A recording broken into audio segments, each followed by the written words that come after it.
This is Tommy's Outdoors, episode 17. And our guest today is Eleanor Turner from Sea Synergy Marine Awareness Center in Waterville. To be honest, I'm really excited for that episode because it's no secret that I think that one of the missions of Tommy's Outdoors podcast is talk about the need for natural environment conservation, for the wildlife conservation, for habitat protection. And I think that Sea Synergy does excellent job at raising awareness of those issues, and by allowing and showing those wonderful experiences in the natural environment. Hopefully, this will spark the thought in people that, well, all that requires protection, and all that needs to be protected and preserved for the future generations in order to, our children and grandchildren be able to enjoy marine environment and the coast and the wildlife and etc. So I think that Sea Synergy does very important job. And really, without any further ado, ladies and gentlemen, Eleanor Turner. Hello, Ellie. How are you? Good, thank you. How are you? With me today, Ellie Turner from Sea Synergy. Thanks for accepting invite to the podcast. Yeah, you're very welcome. I'm very excited to be here. Great to have you here. Listen, so let's jump right into it, and please tell us what is Sea Synergy and what it's all about. So Sea Synergy is a marine awareness and activity centre that's based out in Waterville in southwest Kerry. We do a lot of outdoor activities and a lot of education, beach workshops, things like that. So we were set up only about 4 years ago in 2014. In the summertime, we have a centre that's open. We have a marine exhibit that talks about the amazing animals that you can find off the coastline of Kerry. Wow. And all of Ireland, really.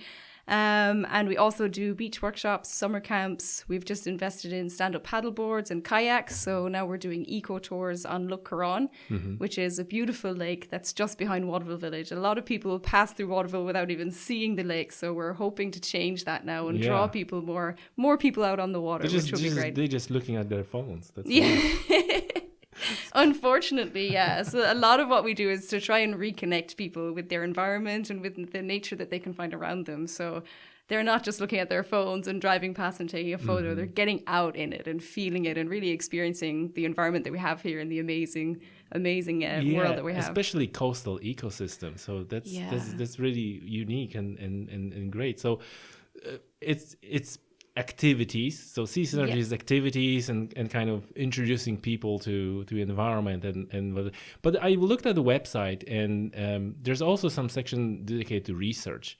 Yes, so we're getting into research as well. We do a lot of citizen science projects. So we have a seal survey project that's been running for, I think this will be its third year active.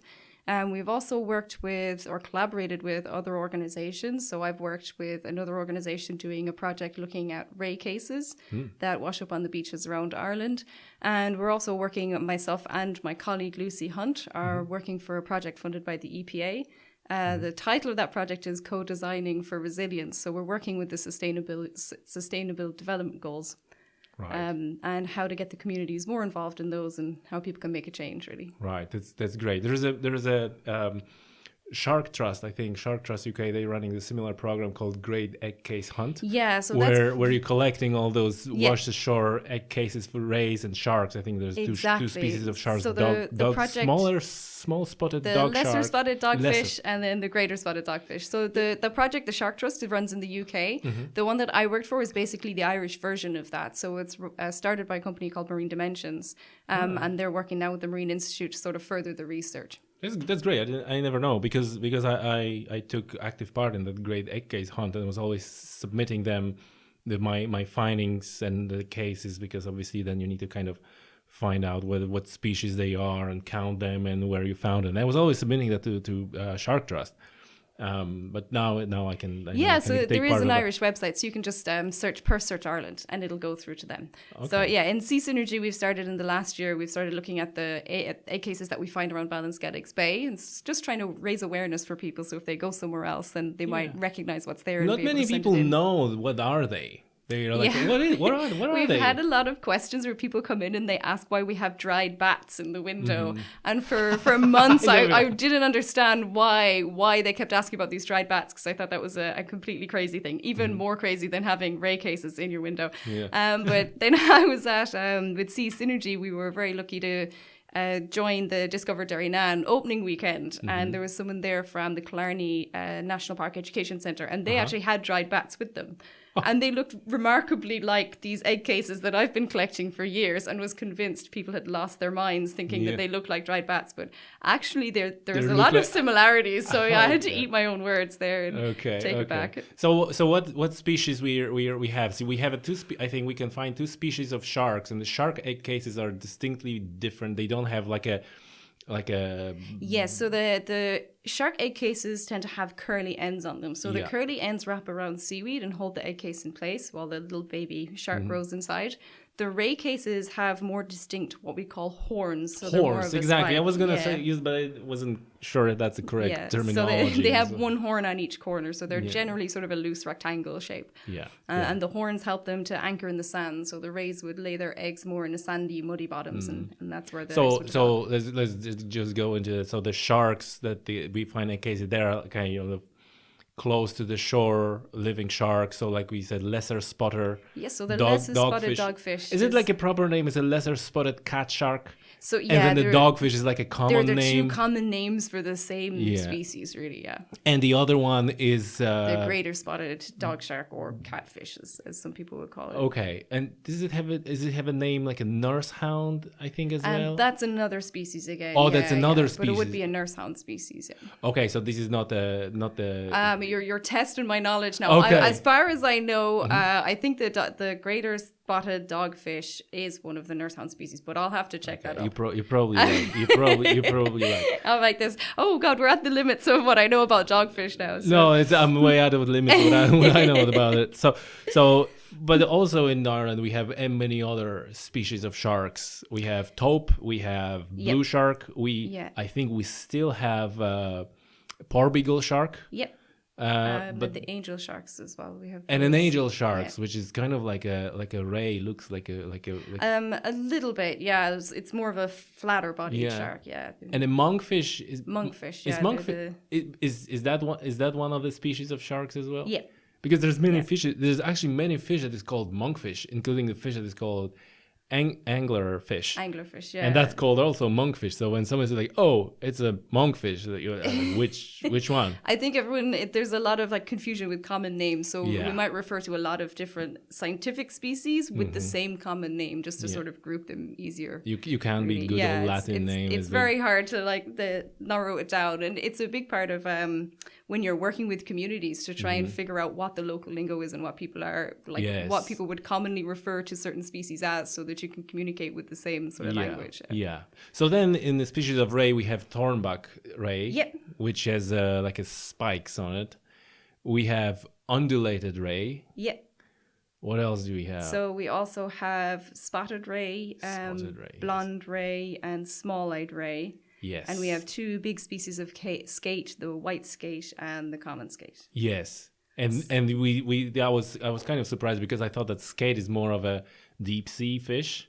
They would probably live a little deeper, but the egg cases are still found washed up on the shores. Yes, so we still have white skate egg cases washed up around the west coast, particularly in certain spots. Yeah. The undulate ray is really interesting because there's only a couple of nursery areas for those rays around the coast of Ireland that have been identified by the project. Yes. So that's pretty interesting. Yeah, and we're not gonna say where, but these spots for undulated ray are really, like a gems for anglers who know about it. Absolutely. So now is a good question, because you're obviously working with a conservation or you're very conservation minded person and so on. What's your perception of anglers and contribution by anglers to the whole, awareness and conservation? Is it well, they doing good job and they're kind of, with us and working towards the common goal? Or is it like more, well, they just damaging poor fish and sticking hooks into them and they're generally bad guys? I think it differs. So most of the anglers that I think I've maybe been fortunate that I'm working with a really great group. So I also volunteer with the Waterville Lakes and Rivers Trust. Oh, And that would have been a group that sort of originated from anglers that either lived or visited or worked in the area of sort of recreational fishing in Waterville. At the moment in Waterville, there's a huge problem with the sea trout and salmon stocks that run the rivers there. There's been a huge crash. yes. There's a few different reasons for this, and there's a lot of sort of debate, and there's a lot of work ongoing at the moment to try and discover the root causes and how we can really help these fish populations Are recover. the farmers getting all the blame? The farmers get a lot of blame. The fishermen get a lot of blame. But I think that we're lucky in where we are, and that a lot of people are sort of coming together across those boundaries and opening conversation and actually starting to look for real answers rather than finger pointing and blaming, which is sort of backwards and not really helping anyone at the end of the day. That's a great point, and you know I'm an angler for many years, and the same thing is going on in hunting. That actually, what I found so far is that the hunters and anglers are people very aware about environment, and because they are the people who are interacting with nature, with environment, and they can. That's what we found really with the Lakes and Rivers Trust. It was the anglers and the gillies out on the lakes that were there every day that first saw the problems with the sea trout and saw the changes in the populations and how the numbers were dropping year on year.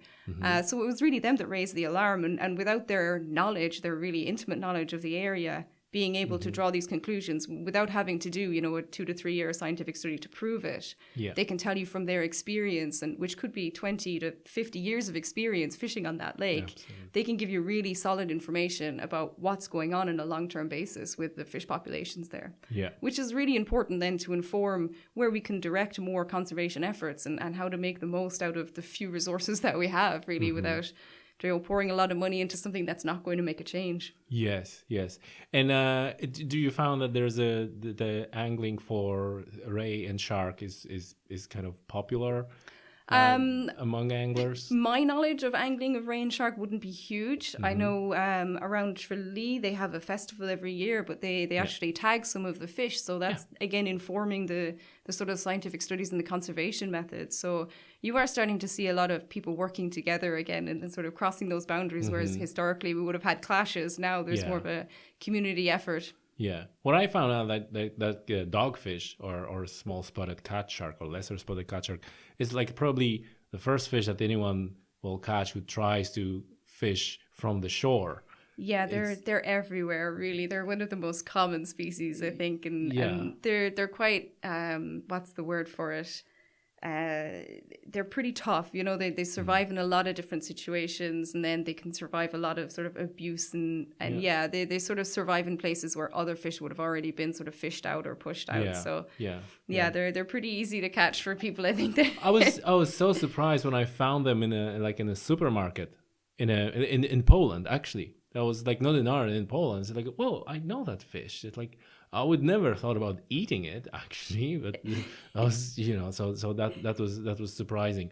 But I think that among the anglers, the fishing for ray is especially for kind of rare species of ray, like a blonde ray or undulated ray, is kind of very highly regarded. Someone who can catch those fish, and they're a good sport, I guess. Well, I guess it's more about the sport of the fish there and how difficult it is obviously going to be the prize then for the angler that manages to catch it. Yeah.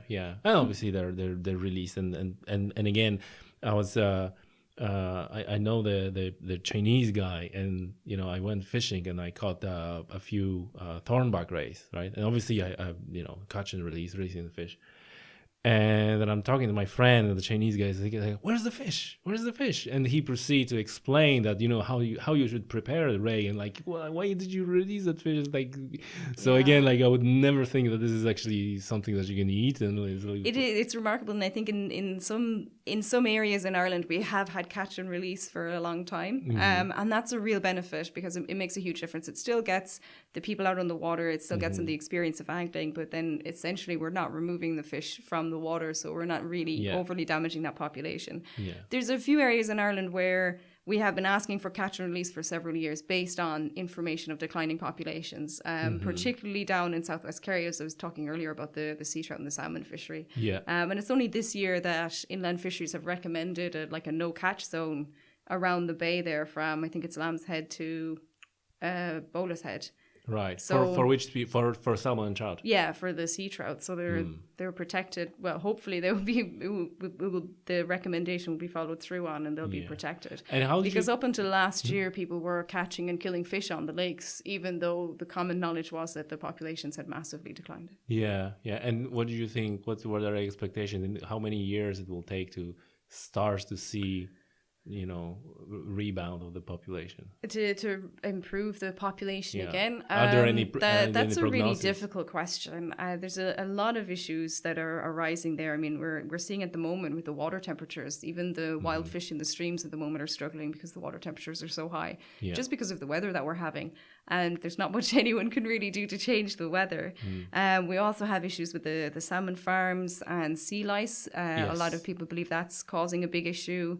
And then, of course, with things like land reclamation and over-fertilization of areas adjacent to these waterways, that's causing problems within the lakes as well, and the rivers that are causing... Are there many fish farms, like salmon farms in Ireland?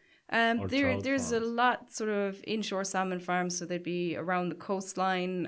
They keep the salmon in nets. So the one closest to Ballinskelligs Bay is just off the two islands called Scariff and Deanish.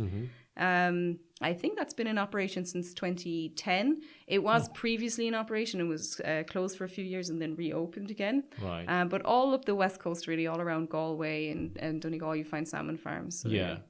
I don't want to get you in trouble for asking that question, but what's your take on? Because I make no secret. I think that the fish farms are incredibly damaging to the environment and even the quality of fish that is raised and then consumed. It's I have a friend who worked on the salmon farm for many years as an ichthyologist, as a scientist there, and he doesn't eat salmon.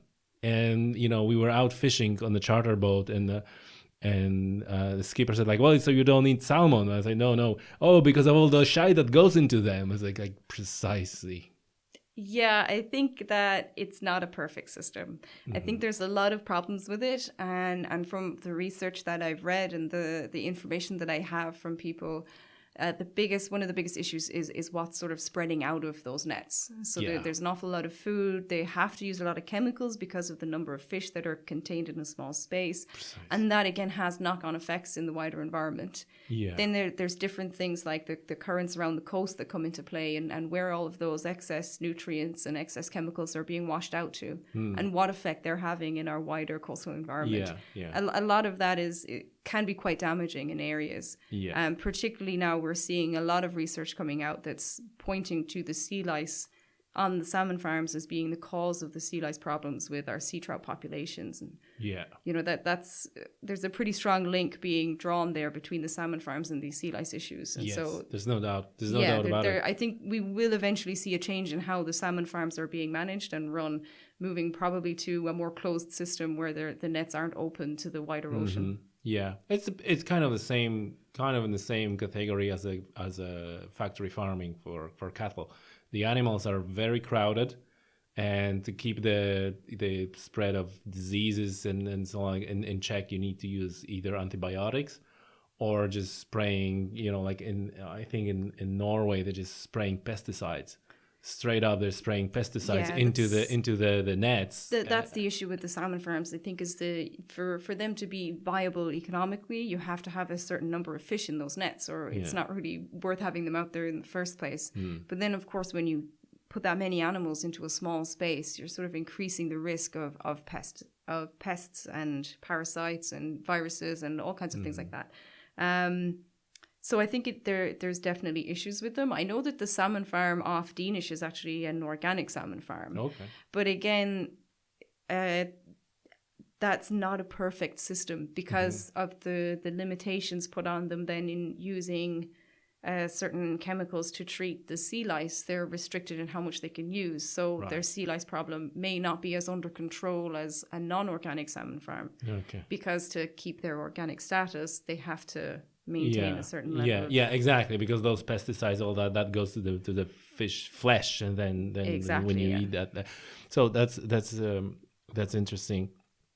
Um, I heard also that with quite often fish farms are being perceived as a solution for overfishing, and overfishing is something that I want to touch in a second. But actually, for the one, I don't, I'm probably gonna screw up the numbers now, but for 1 ton of fish produced in a fish farm, there is like 5 or 10 tons of fish removed from the ocean to make the feed for the fish. Yeah, So fish farms is actually changing like a small fish sprat and so on, so somebody else can eat salmon. So in fact, fish farms are contributing to overfishing, not the other way around. in some circumstances, yeah, I've read similar numbers myself. I haven't read any of the research that backs up those numbers, but I've seen the headlines that are claiming those figures. And I think you have to look at any sort of agriculture or aquaculture with they're the same sort of concepts, in that you're raising a huge number of animals that wouldn't normally live in those confined spaces, and you're trying to create a high body weight so that they're highly saleable, and that of course has to be fed something, so the food has to come from somewhere, and the fish meal is an issue then, because we're taking fish from the ocean, creating fish meal and feeding it back to the salmon so that we have a nice pink salmon on the plate, whereas maybe we could just eat the fish that they've caught and turned into fish meal in the first place. So wouldn't have such an ecologically damaging effect. But we're seeing that same sort of effect all over our agricultural systems at the moment, really, with this dry spell, particularly after such a wet winter. A lot of the dairy farms and cattle farms in Ireland are struggling because we just don't have the feed to actually feed the animals on the land that we have. We've sort of overstocked, basically, without having the backup of enough feed to keep that livestock going. So it's a problem. So it's a common problem. And are those issues that you guys are trying to educate public in Sea Synergy? Or is it like too sensitive and you kind of... We do talk about things like overfishing. We do talk about salmon farms. Our ethos really is to just give people the information. We're not there to sort of campaign or shove things in people's faces. We want to give people a meaningful experience in nature to try and help them reconnect with nature. And hopefully through that process, then they'll develop more of a sort of a sentiment for what they're doing. And start then asking questions themselves. And say, hey, how can I protect that? To increase their awareness. And then that has a knock-on effect in how their day-to-day behaviors transpire. They'll start to think about things like, oh, if I get this coffee, where's my cup going? Or do I want a plastic fork with my chips? No, I think I'll be okay. And those little actions have a cumulative effect. When everyone starts to make the same action, eventually you've got change on a huge scale. So with Sea Synergy, that's really what we do. We're more about education than campaigning. I mean, we obviously will sign petitions at the moment. We're trying to work with Plastic Free July. We've gone around to a few different cafes asking them to offer discounts for people using reusable cups and move away from the plastic cutlery, stop giving out plastic straws, simple actions like that. So we do try and get involved as much as we can. But when people come to us, we're not really there to sort of attack them or brainwash them or anything. We just want to start a conversation. We want it to be about education. We want to help them understand what's going on in the wider world and start to appreciate what they have on their doorstep. We find a lot of people they've been diving in Indonesia and it's amazing, and then they come here and we say, oh, you can go diving here, or they've been whale watching in Canada, and we're like, we've got whales here too, and we're trying to get them to appreciate what Ireland has to offer. We've got an amazing coastline, we've got a huge amount of biodiversity, particularly in our oceans, and for a large part we've got really clean environments, so there's a lot to be seen out there. So we're trying to encourage people to get out there and explore and see what they can find. That's the best way. That's the best way to get people interested in environment, and then they naturally start. There's many things that you touched on. So first of all, on the plastic and the big issue in plastic, I think it's great that the whole campaign and awareness is really getting momentum in I think in the past 2 years. Yeah, in the past 2 years, we've seen a huge leap. I think that David Attenborough and Blue Planet had a lot to do with that. I think a lot of my peers who I would have had conversations with before about issues like plastic in the ocean and microplastics and microbeads, a lot of it would maybe have gone over their heads, or they just didn't have something tangible to Didn't sort of realize think about it. how bad is it. They sort of listen to me and then go, Eleanor's off on one again. How do we change the conversation? But then when it came out in the media, you know, there's Sky Ocean Rescue, the Blue Planet 2 was a huge sort of statement campaign that really opened a lot of people's eyes to the extent of the problem. We've had a lot of research from Irish researchers, particularly in Galway, and I think it's GMIT, have been working on microbeads in coastal waters in Ireland and finding that they're actually in our shellfish. And there's another study that's looking at microplastics in freshwater fish species in Ireland. So we're finding them everywhere. You know, there's someone told me a statistic the other day. I think on one study, 75% of the deep sea fish that were surveyed had microplastics in their stomach. So if the microplastic can get to the bottom of the ocean, you know, you're talking about 4,000 miles below or 4,000 meters below the sea. It can get anywhere, you know, it's absolutely everywhere. It's pervasive now. So that's really the biggest problem that we're facing. And I think as more people are aware of it, the more people are making changes. You know, it's becoming more common to take your cup with you rather than just get your plastic cup and throw it away afterwards. Yeah, exactly. Or start using, you know, materials like metal and wood and exactly. And you know, glass. A nice stainless steel cup can last you an awful long time, whereas a plastic beaker is going to break pretty quickly and end up as a disposable item again. Yeah, and then up in the ocean. And in the ocean. So actually the Volvo Ocean Race has had a huge sustainability campaign this year as well. And my colleague Lucy Hunt worked with those as sustainability education manager. So she would have worked a lot on educational materials, talking about your plastic footprint and the issues of plastic in the ocean. Turn tide on plastic. Exactly, yeah. And unfortunately, they didn't fare too well. I think they were last or but last. Yeah, they did. They didn't come in first anyways, but they made a big change with their research. Yeah, I suppose that was the main purpose of the team to campaign, and I think they had a lot of support from Volvo Ocean Race. A huge amount, yeah, absolutely. So it was, every team I think had some sort of sustainability ethos this year, which was fantastic to see. And the scope of their message, really, they've been all around the world talking about this issue of plastic in the ocean. So there's thousands and thousands of people now that are much more aware of it that might not have come into contact with it before, which is really great to see. Like I said, it's great that campaign and awareness is getting momentum. Okay, let's wind back a little bit. You were talking about catch and release, and what's your take on? So we started talking about fishing and the anglers, and obviously we missed one species of ray. I don't know if it's a ray. It's a stingray. Is it like formally as a ray? But they not breeding through eggs. So they have live young rather than lay eggs. So the project, I'm really good on my egg laying rays, and the rest of them have sort of passed me by because I was so focused on these eggs. But we do have stingrays around Ireland. I think there's a couple of species of them. But really? I'd have to check the names. That. I don't know off the top of my head the names, but and this is also changing because I think there was with a species of skate that not long ago we thought that there's like one species of skate, and then there was like, no, actually there are two separate species of skate. So that's actually the common skate, and I'll never remember the two. So before we used to say just the common skate, and then through genetic testing we discovered that it's actually two separate species. One I think we call the flapper skate as the common name, and then the other one has escaped me. I can't remember what it's called. Yeah, I think I think that's exactly it. Yeah. Yeah. So that's about the stingray. People just be careful with the stingray. Be careful with stingray. I think in some areas you're more likely to come across things like weaver fish that live in the sandy shores. Yeah. It's more common that people would see those and actually get stung by the weaver fish than encounter a stingray. But I mean, when you're fishing for and you if you're fishing, be careful. Yeah, be careful. You unhooking and the stingray is not happy. It's pretty pissed at I'd rather not be in a boat with a stingray. Yeah. Anyway, so another great species of fish and classic sport fishing is bass fishing, and for sea bass we have this wonderful fish, sea bass in Ireland.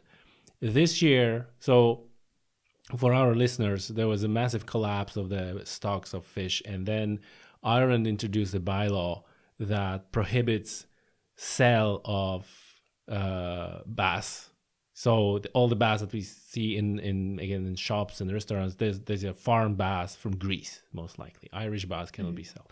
So we had that bylaw, and then the population rebound. But over the recent years, and then again, that goes mainly through the reports from anglers, the population seems to be, well, either collapsing or is much less yield, I suppose is the word. So this year is a total ban of taking fish. So to that point, it was closed season. I think was somewhere in the summer months. Yeah.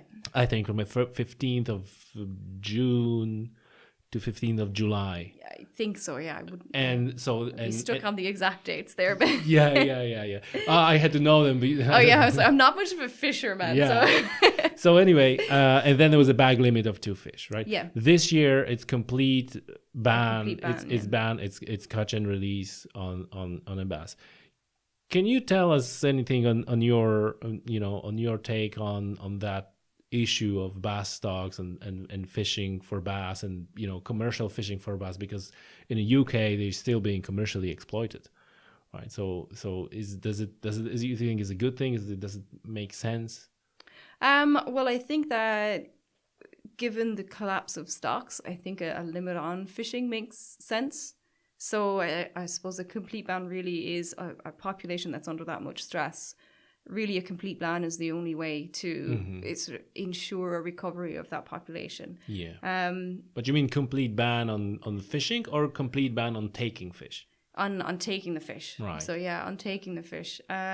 It depends with different fish species. I'm not great on bass on what their recovery rate is after being caught. So some fish would be very susceptible to stress, which means that even if you're catch and release, you're still stressing that fish, and chances are it may not survive or it may not that stingray, by the successfully. Way. That stingray, by the way, fish is very small recovery rate because they're getting very stressed. Sensitive. Exactly. So it depends on the individual fish species. I think largely that a population under stress needs to be protected. Yeah. I think we're sort of at a loss in Ireland. What might improve the situation is having areas like no-take zones or marine protected areas. Something like that where there's an area that we know the fish can breed safely in. These are used in other areas of the world, and they're proven to be very successful. Within a rate of a couple of years, you're seeing recovery of the population within the no-take zone, and then that begins to overspill and replenish stocks outside of that no-take zone. So I think for Ireland, I think the long game that we need to start playing is looking at solutions like that are long-term solutions. I mean, a no-take or a complete ban on fishery it's really... what's the word? It's completely total. Do you know it? It really closes people down to even interacting with the environment. Whereas a marine protected area, then it gives a huge opportunity for engagement of the communities around that marine protected area. It gives people a vested interest. It invests them in what's going on, gives them ownership of the problem. And rather than taking away from them and saying, no, you can't fish anymore, we're saying you can look after this one area, and we can see then over the space of time the stocks recovering. Yeah. And then you're seeing a longer term solution, and you're also gives you this great opportunity for education. So in the future, we're not going to come up against the same problems again and again and try the same solutions and end up on the vicious cycle. I heard the only thing that we learning from history is that we're not learning from history. Exactly. Yeah. No, but I actually wrote a blog about catch and release and sort of about my evolution of my take on catch and release, because I couldn't ever subscribe to approach like, oh, catch and release is you're ethical angler and you're ethical this and that, and like, well, no, this has nothing to do with ethics. It's just it's a conservation measure. But I found it kind of baffling that a lot of anglers they're obviously giving out the fishing stocks, or it's not what it used to be, we don't have fish or whatever. But then when measures like, catch and release only or something gets introduced, there's a big pushback on that. Like, oh, you which I find a little bit strange, because, I don't mind having, not go catching fish at all for a year or 2 years. I think that the big issue is that just around the Great Britain, the bass is still commercially exploited. So giving the amount of fish removed from the environment by the commercial fishermen compared to anglers there's no comparisons. Yet these group is like, no, you cannot take fish at all. But these guys like, well, yeah, work away.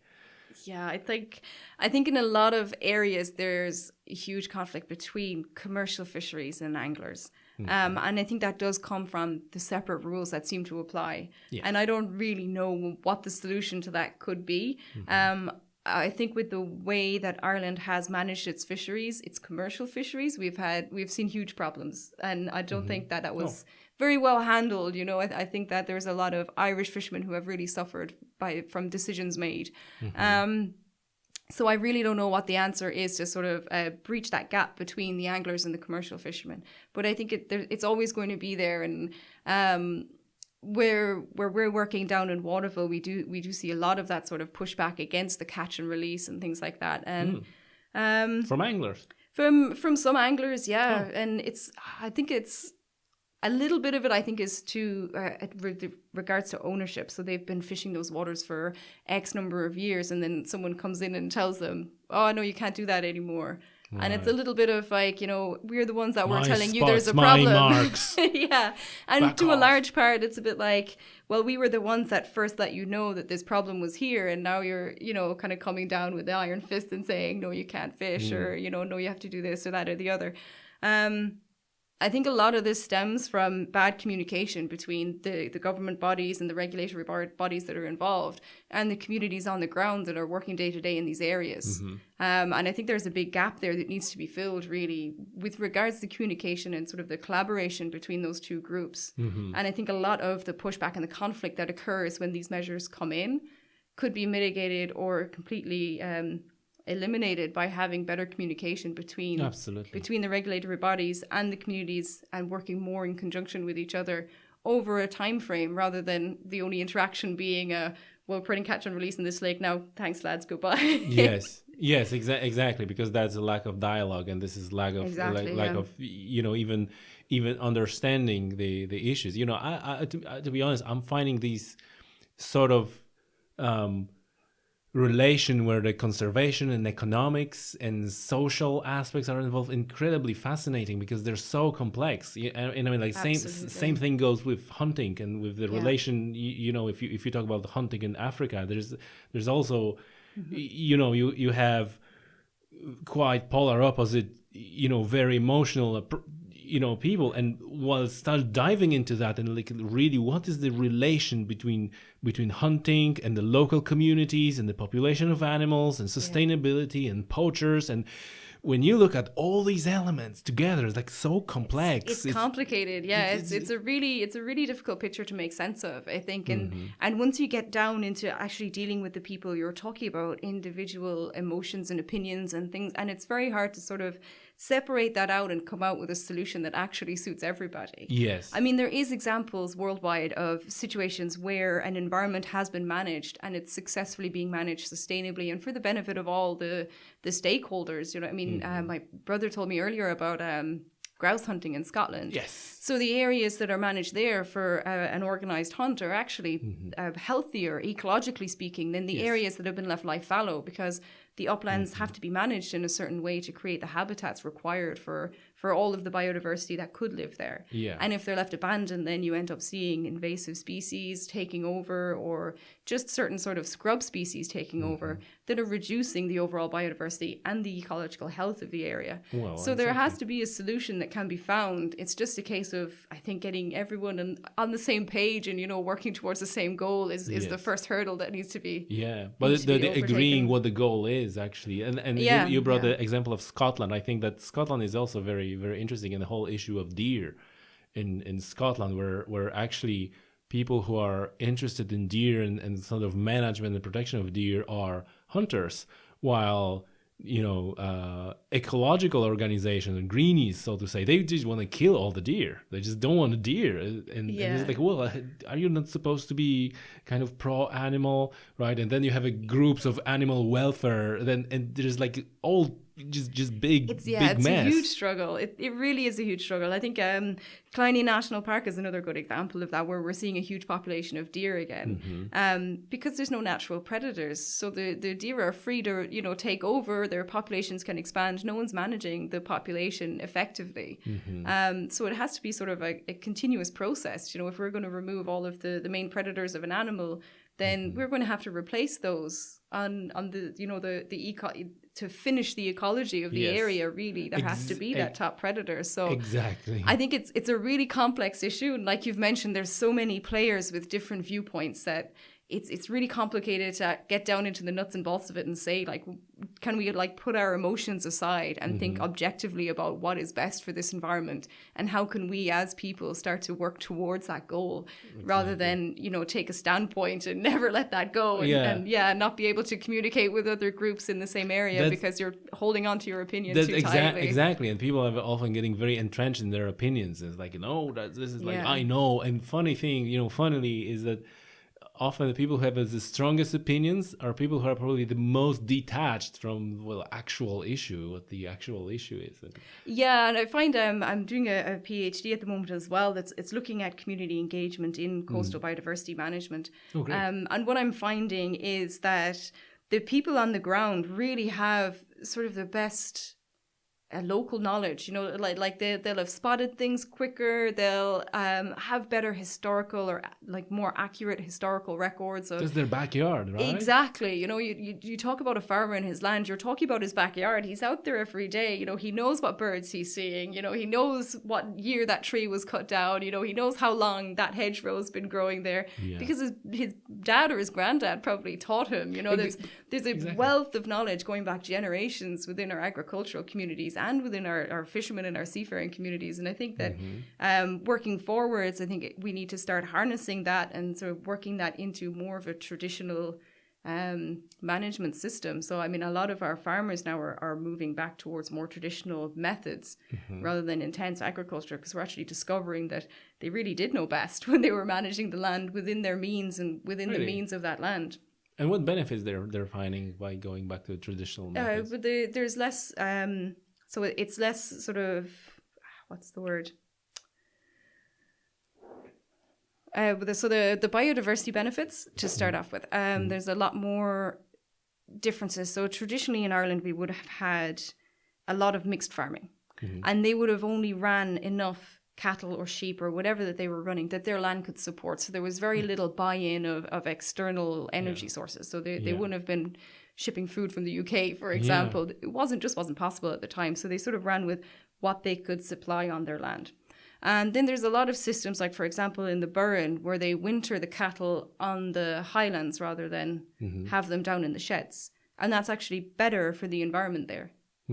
And they're seeing a greater biodiversity and a much healthier ecosystem on that environment. And that going back to their traditional management methods. Okay, and so that then transforms also the quality of meat. Yeah, so you're getting back into sort of more organic, free-range, grass-fed produce that's probably overall healthier because the cattle aren't as contained, so reduces your antibiotic use and different things like that can have an effect. Sure. Oh, that's great. That's great. And look, I think that's, you know, absolutely fantastic that initiative like you guys are doing is out there and educate people. Did you also educate people about the species of open water sharks, like the blue sharks? And we touch on it. A lot of people, I suppose the kids are always really into sharks. So they've all come in and they've seen these amazing documentaries of, you know, like great white sharks and am I going to get eaten by a shark if I go out in a boat and all that kind of stuff. So of course we'd mention them. But really, I think when it comes down to it, the essence of what we do is really sort of seashore based. Right. So we really take the kids down onto the beach. Inshore. We give them a chance to explore what they can find. So the idea is that when they go away after having their 2-hour workshop with us or doing their week-long summer camp, they can go and identify animals on the beach. You know, they can tell their friends, they can tell their parents, and they can also sort of talk about the problems that we're causing in the ocean, but in a meaningful way. You know, it's not like, oh, stop using plastic. And we've had kids come back and say like, oh, I gave out to my mom last night because she put the cup in the wrong bin. And, you know, you're really sort of inspiring them to take ownership of their impact on the environment. And it starts with what they recognize. So I think taking them onto the beach and getting them to dive a little deeper of what's going on in the seashore starts to expand their interest and sort of feeds their natural curiosity as kids to start exploring and finding out a little bit more and a little bit more every day of what's going on and what they can find out. We do also, like, because off the southwest coast, we've got amazing whale watching opportunities. So we do have observers join us and go out on one of the Skellig's boats. Yes. to take observations of any whale or dolphin species that we see. And what whale dolphin species we the most? So just today, actually, we saw the guy John O'Shea, who does the scouting trips from Bonavalla in Carradaniel. He spotted 2 humpback whales. Oh. Yeah, so last year we would have had, I think there was 5 or 6 humpback whales around for quite a long period during the summer.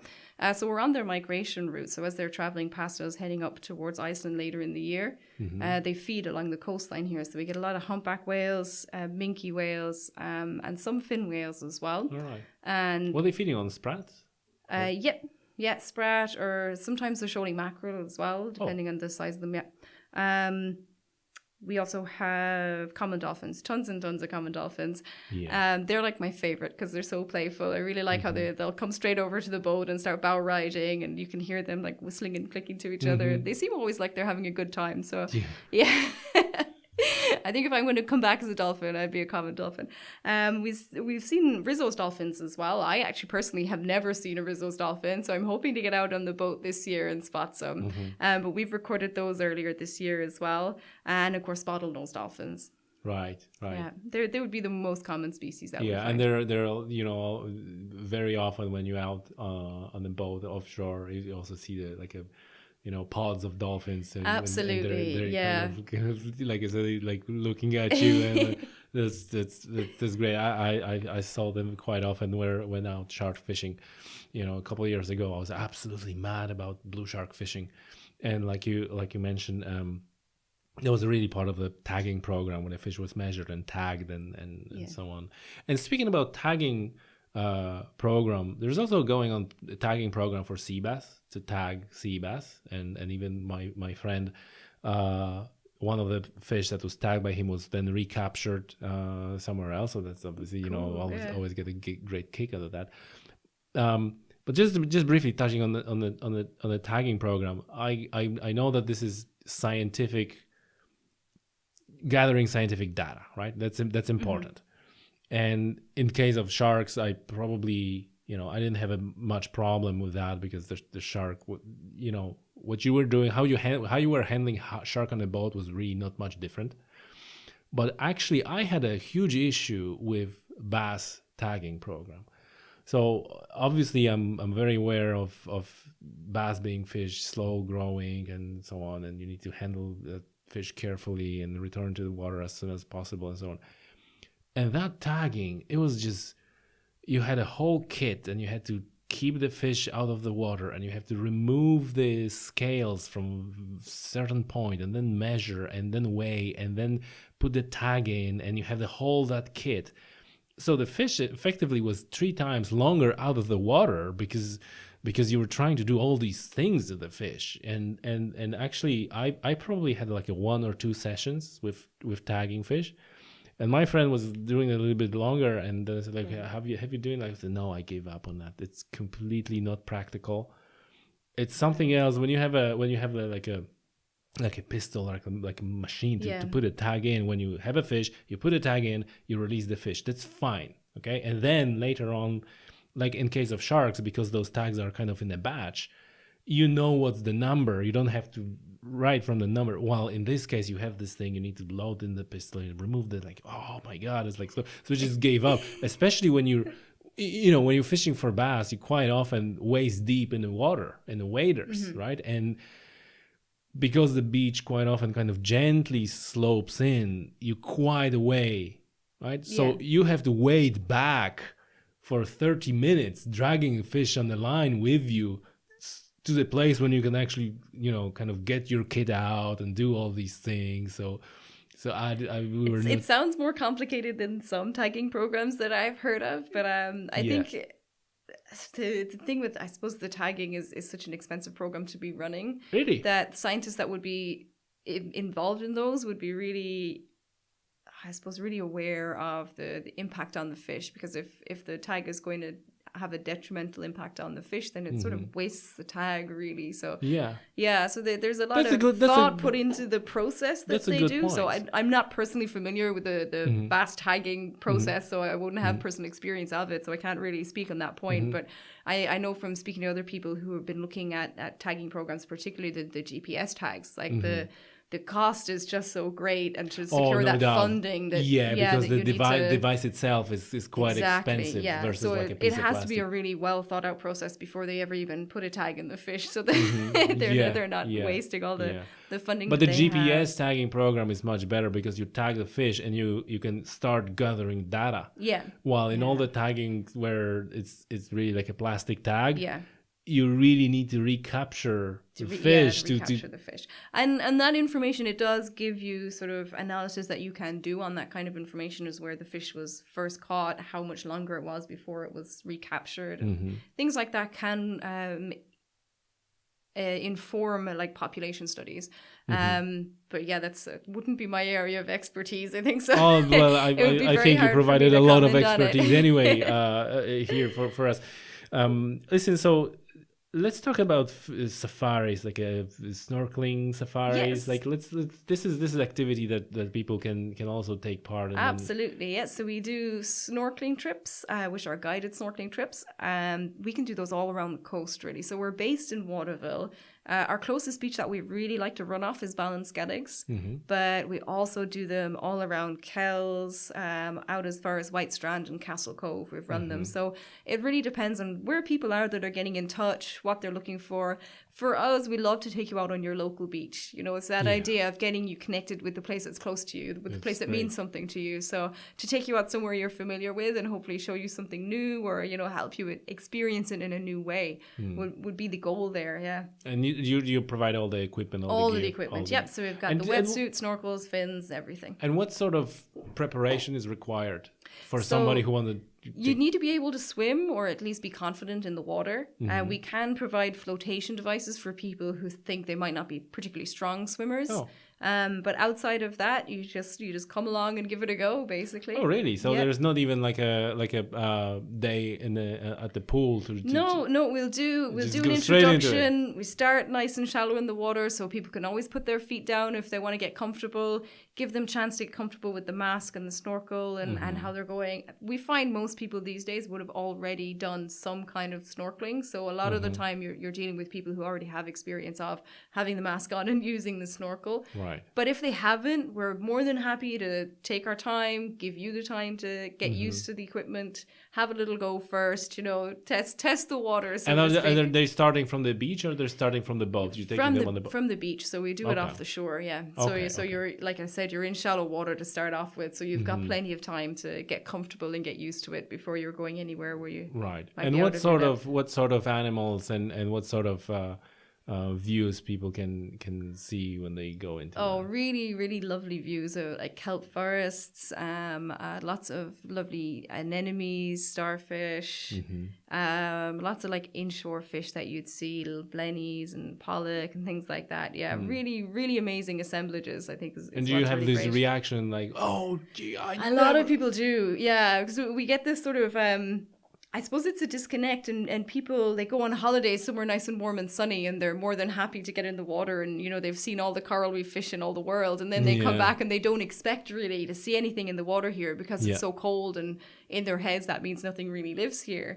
And then they get in the water and they're like, oh my God, I can't believe there's so much stuff here. I can't believe the colors, and can't believe how many different animals we saw. And it's really lovely actually to sort of be involved in that moment for people where they're suddenly going, wow, it's all here, you know? So that's really beautiful. It's really nice to share that with people. So I think that's a big part of what's special for me about Sea Synergy, is that I grew up in Cardano, which is like just over the hill from Waterville. So it's my local area that I'm bringing people out in and experiencing with them for the first time sometimes.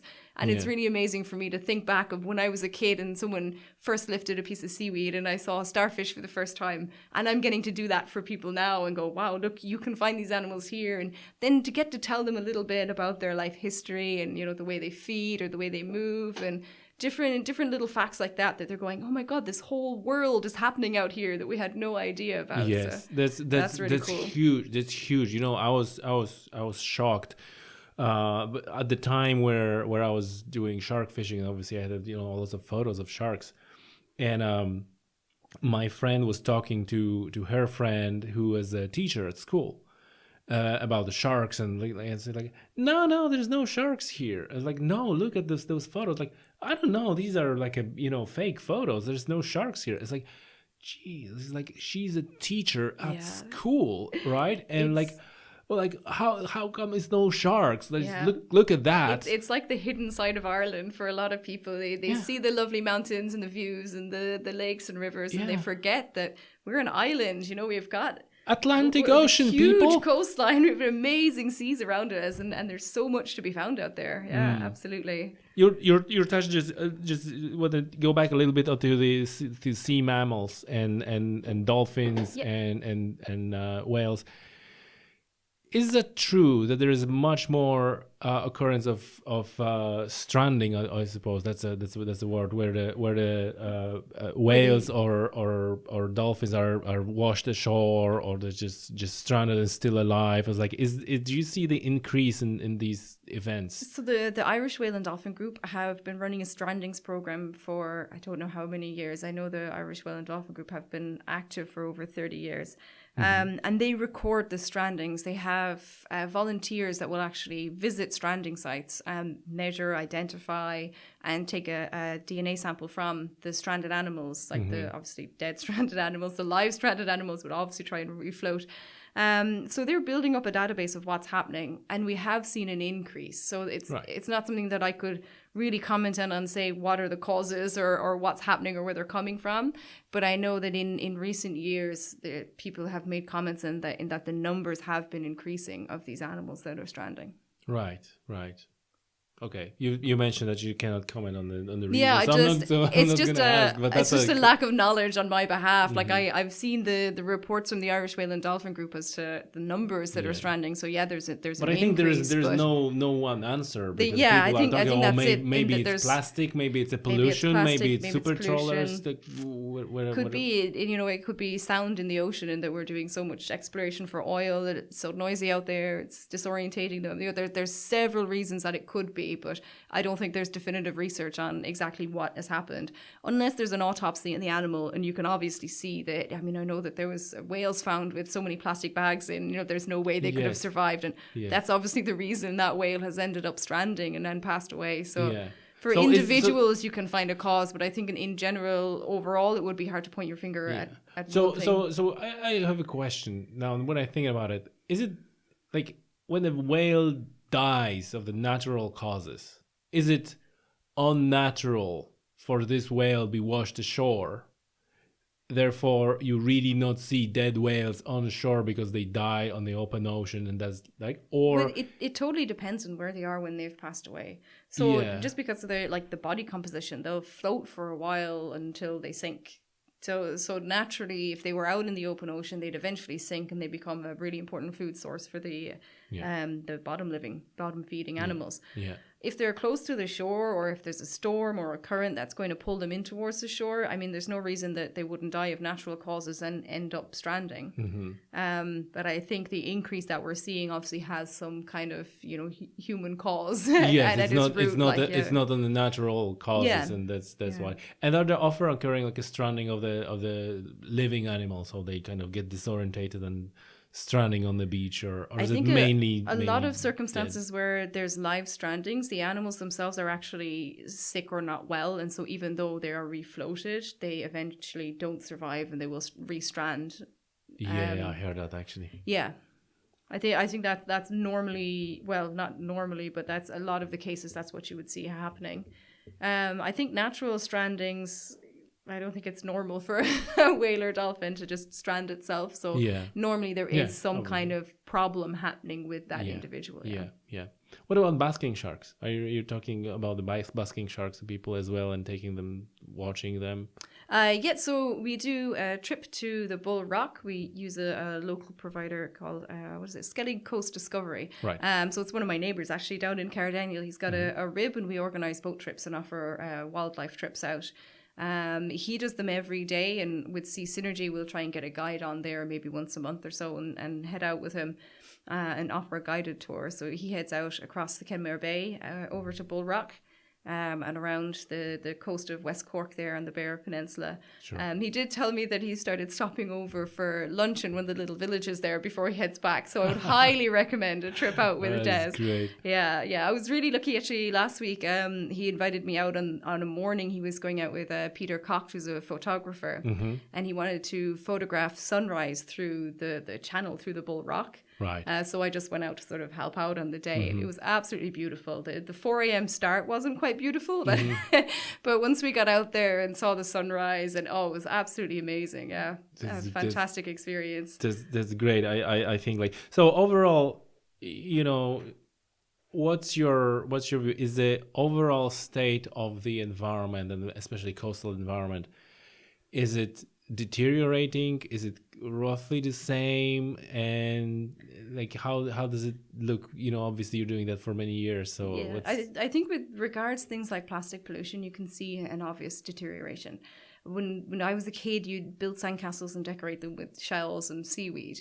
And now you see kids building sandcastles and they're decorating them with crisp packets and, plastic bottle taps and things like that. So, I mean, there's obviously been a change. And I think that's something that people are very aware of now. And I think there's a lot of work, particularly in Ireland. We're really lucky that we have clean coasts and we run a lot of beach cleans through them. And, there's a big sort of community effort to tidy places up. Yeah. I think the vastness of the problem is the big issue, and how do we actually make an impact on a global scale. Yes. But I think sort of within our local communities, we're really aware and we're really taking action to change that. So that it is sort of almost we're starting to push back against it now. So we're seeing it sort of turn a little bit. Is that what you see? Yeah, so a lot of the beaches that I'd go to, particularly in my local areas, people have already done a beach clean, or, we go to do a beach clean and we only get a couple of bags. And when we take them up to the designated drop-off point, we're finding that someone has already done a beach clean there and there's a few bags already collected. So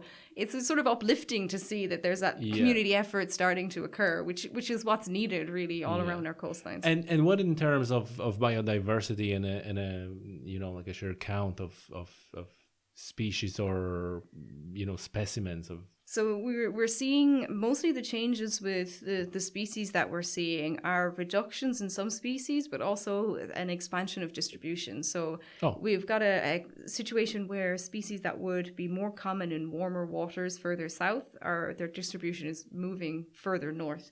And this has been recorded over the last, I think it's almost 15 to 20 years now, that these sort of changes. Is it with warming of the waters? Yeah, exactly. It's due to the warming of the waters. So along with the southerly species starting to encroach a little bit further north, the species that we would commonly have here that would prefer colder waters are then slowly moving their distributions a little bit north as well to follow the colder waters. So there's a lot of research in that area. So it's something you can look into more and discover a lot about. Sure. So when a particular species is not so common as it used to be, that might mean that the distribution is changing and their northern range is expanding. It's entirely possible, for some species that could be the case. I mean, obviously then you have the issues with, like we talked about earlier, the overfishing problem, and that's not a species distribution issue, that's a population crash due to an impact that we're having.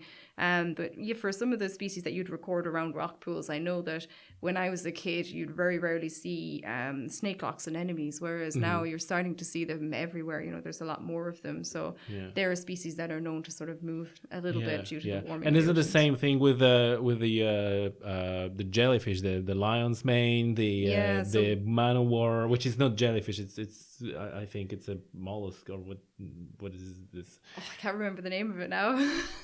It's a group of animals that choose to live together. I'd have to Google. Yes, you're right. No, I can't remember. Well, the name. that doesn't. This is exactly what's happening. Their northern range is moving. We've started to see them off the coastlines around Ireland, and washing up on our beaches, really around the coast here, around Kerry particularly. I know down in Derrynane we had a lot of them wash up last summer, sort of late summer. We've already had reports of lion's mane jellyfish around the coastal waters here, so they're definitely something to look out for because they can give you a pretty nasty stay. Yeah.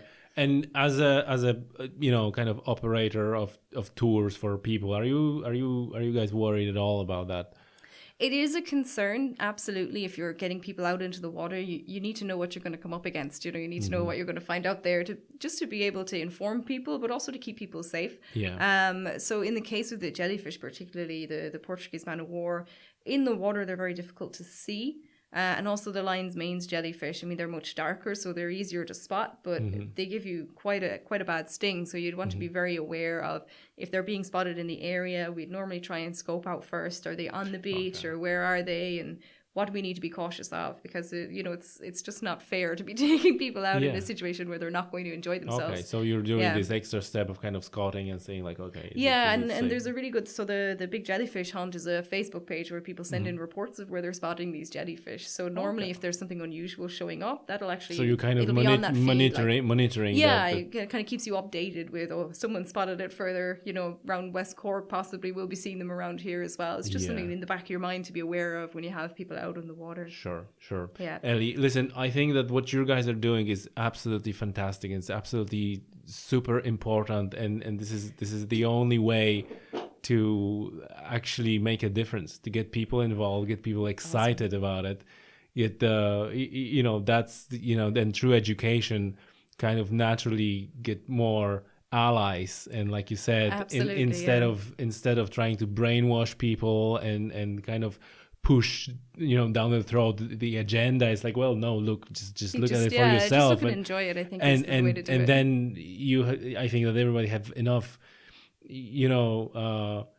brain power. Is like, well, how am I gonna protect that? Like, I would like this to be here for in 20 years. So I think it's super important. We're really lucky as well with the sort of the community that we work in. I think there's a lot of NGOs that operate around Ireland, or social enterprises that are working with the same agenda, just trying to inform people and raise awareness.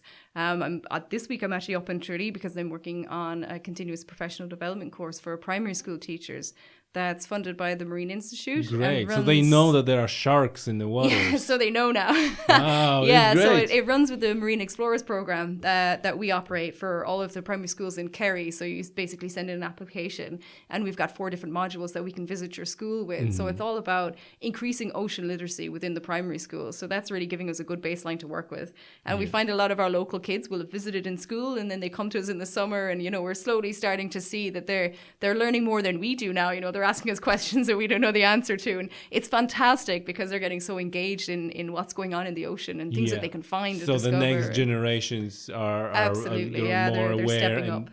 And like you said, the long-term plan, the long-term action is the only one that really can make an impact. I think so. Needs to make a change, and we're all getting there. Absolutely. I think. Ellie, listen, for our listeners, how they can get in touch and how they can find you and how they can so we have a website, www.csynergy.org.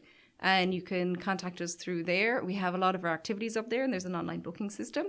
You can also email me at csynergy@gmail.com, or you can call us as well. Our numbers are on all the leaflets around the website. Give us a call if you're in the area and you want to drop in. And we're gonna put the links into the show notes as well. So fantastic! I'll just do a quick shout out at the end for our please. new activities. So we have amazing eco tours starting on Lough Corrán, where we're taking you out on paddle boards or kayaking. So it's going to be a guided eco tour, and you'll get to explore the lake and learn a little bit about the ecology of the area, but basically have loads of fun because paddleboarding is awesome. So definitely come and try that out if you're down in Waterville. It's I actually had a guest on a podcast where we were talking about various types of surfing and paddleboarding and like kind of exploring between the islands. It's good. It's amazing, and on the lake where we are, it's really fantastic because there's not a lot of fishing going on the lower end of the lake. So a lot of the time we're out there, we're actually the only people out on the lake, and you've got this amazing vista of the McKillicuddy Reeks behind you,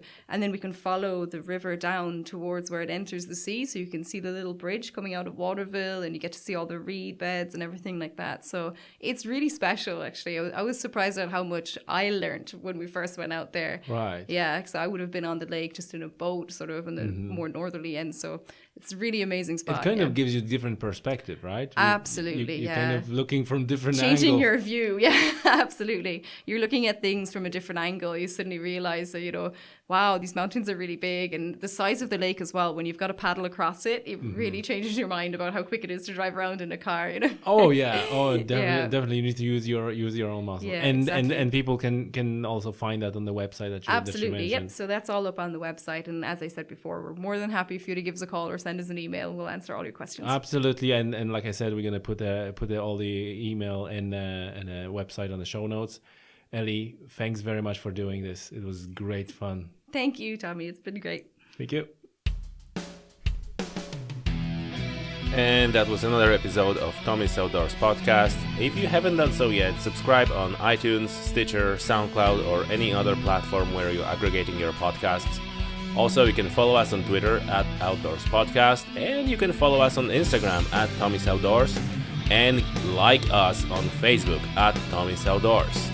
So, that's it for today. Until the next time.